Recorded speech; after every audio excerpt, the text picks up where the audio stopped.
Hi friends, നമ്മളിപ്പോൾ ഉള്ളത് എൻ്റെ സ്വദേശമായിട്ടുള്ള തണ്ണിത്തോട്ടിലാണ്. അതായത് പത്തനംതിട്ട ജില്ലയിലെ കോന്നിക്ക് സമീപമുള്ള തണ്ണിത്തോട്ടിലാണ്.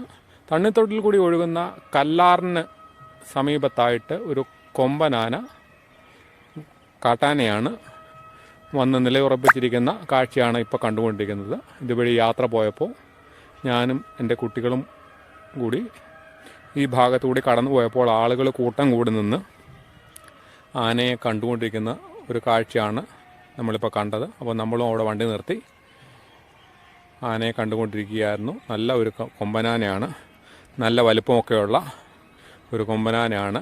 ഈ കാണുന്നത് കല്ലാറാണ്. കല്ലാറ്റിലിപ്പോൾ ഈ ചൂടുകാലമായതുകൊണ്ട് വെള്ളമൊന്നുമില്ല. സൈഡിലൂടെ അല്പം വെള്ളം ഒഴുകി പോകുന്നതേ ഉള്ളൂ. ആ വെള്ളം കുടിക്കുന്നതിനും മറ്റുമായിട്ട് ധാരാളം കൊമ്പനാനകളും പിടിയാനകളുമൊക്കെ കൂട്ടത്തോടുകൂടി ഇങ്ങനെ കല്ലാറ്റിലേക്ക് വൈകുന്നേര സമയങ്ങളിലൊക്കെ എത്താറുണ്ട്. ഉച്ച സമയത്തും വൈകുന്നേര സമയങ്ങളിലുമൊക്കെ എത്താറുണ്ട്. ഇവിടെ ഉള്ള ആളുകൾക്ക് ഇത് ഒരു സ്ഥിരം കാഴ്ചയാണ്. നമ്മൾ ഈ കൊമ്പനാനയെ കണ്ടുകൊണ്ടിരിക്കുന്നത് ഈ ഒരു ഏകദേശം 100 മീറ്റർ അകലെയാണ് ഇപ്പോൾ ഈ കൊമ്പനാന നിലയുറപ്പിച്ചിട്ടുള്ളത്. അതായത് നമ്മൾ റോഡിൽ നിന്ന് ഒരു ചരിവിറങ്ങി കല്ലാറ്റിലേക്ക് ഇറങ്ങുമ്പോഴാണ് ഈ ആന ഉള്ളത്. നമ്മളിതിനെ നിൽക്കുന്ന സമയത്ത് തന്നെ മറ്റ് 2 ആനകൾ അതും കൊമ്പനാനകൾ തന്നെയാണ്. അതിൻ്റെ ദൃശ്യങ്ങൾ പകർത്താനൊക്കെ നമുക്ക് സാധിച്ചില്ല. നമ്മുടെ തൊട്ട് പിന്നിൽ, അതായത് ഈ 100 മീറ്റർ അകലെയുള്ള കൊമ്പനാനയെ കണ്ടുകൊണ്ടിരിക്കുമ്പോൾ തന്നെ 50 മീറ്റർ പോലും ദൂരമില്ലാത്ത അകലത്തിൽ 2 കൊമ്പനാനകൾ വന്നിരുന്നു. അതായത് നമ്മുടെ തൊട്ട് പുറകിൽ, അതായത് റോഡിൻ്റെ മുകൾ ഭാഗത്തായിട്ട് 2 കൊമ്പനാനകൾ നിലയുറപ്പിച്ചിട്ടുണ്ടായിരുന്നു. അതിൻ്റെ ദൃശ്യങ്ങൾ നല്ല രീതിയിൽ ലഭിച്ചിട്ടില്ല. അപ്പോൾ അടുത്ത് തന്നെ ഈ കൊമ്പനാനകൾ വന്നതുകൊണ്ട് വേഗത്തിൽ അവിടെ നിന്ന് എസ്കേപ്പ് ആവുകയാണ് ചെയ്തത്. അതുകൊണ്ട് വീഡിയോ പിടിക്കാനൊന്നും സാധിച്ചിട്ടില്ല. ഇപ്പോൾ ഈ കൊമ്പനാനകൾ നല്ലൊരു കൊമ്പനാനയാണ്. ഈ കൊമ്പനാന വനത്തിലെ എന്തോ വള്ളിയോ മറ്റോ ഒക്കെ പിടിച്ചു വലിക്കുകയും ചവിട്ടി അരയ്ക്കുകയും ഒക്കെ ചെയ്തുകൊണ്ടിരിക്കുകയാണ്.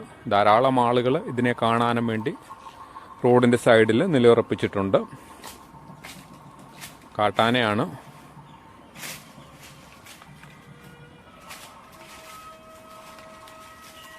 വിദേശികളായിട്ടുള്ള ആളുകളും ഇതിനെ കാണാനായിട്ട് ഇവിടെ ഉണ്ടായിരുന്നു. വിദേശികളും സ്വദേശികളും, അതായത് ഈ തണ്ണിത്തോട് വില്ലേജിൽ തന്നെ ഉള്ള ആളുകളാണ് കൂടുതലുള്ളത്. എന്നാൽ വിദേശികളായിട്ടുള്ള ആൾക്കാർ, അതായത് ഇന്ത്യക്ക് വെളിയിൽ നിന്നൊക്കെയുള്ള ആളുകളൊക്കെ ഇതിനെ കാണുന്നതിന് വേണ്ടി എൻ്റെ സമീപത്തുണ്ടായിരുന്നു. വനപാലകർ ഇടപെട്ടത് കൊണ്ട് വേഗത്തിൽ ആളുകൾ അവിടെ നിന്ന് ഒഴിഞ്ഞു മാറുക. നമ്മുടെ തൊട്ട് പിന്നിൽ ഉണ്ടെന്ന് പറഞ്ഞ ആനയുടെ ചില ദൃശ്യങ്ങളിലേക്ക് ഒന്ന് കടക്കാൻ ശ്രമിച്ചു. പക്ഷേ അത് ശരിക്കും ലഭ്യമായിട്ടില്ല. ഇതാണ് ഈ വനത്തിനുള്ളിൽ 2 ആനകൾ നിൽക്കുന്നത്. നമ്മുടെ തൊട്ടടുത്തായിട്ട് എത്തിയ ആനയാണ്. ഞാൻ വീഡിയോയിൽ പിന്നിൽ ആനയുടെ ചില ദൃശ്യങ്ങളിലേക്ക് കടക്കാൻ ശ്രമിച്ചു. പക്ഷേ അത് ശരിക്കും ലഭ്യമായിട്ടില്ല.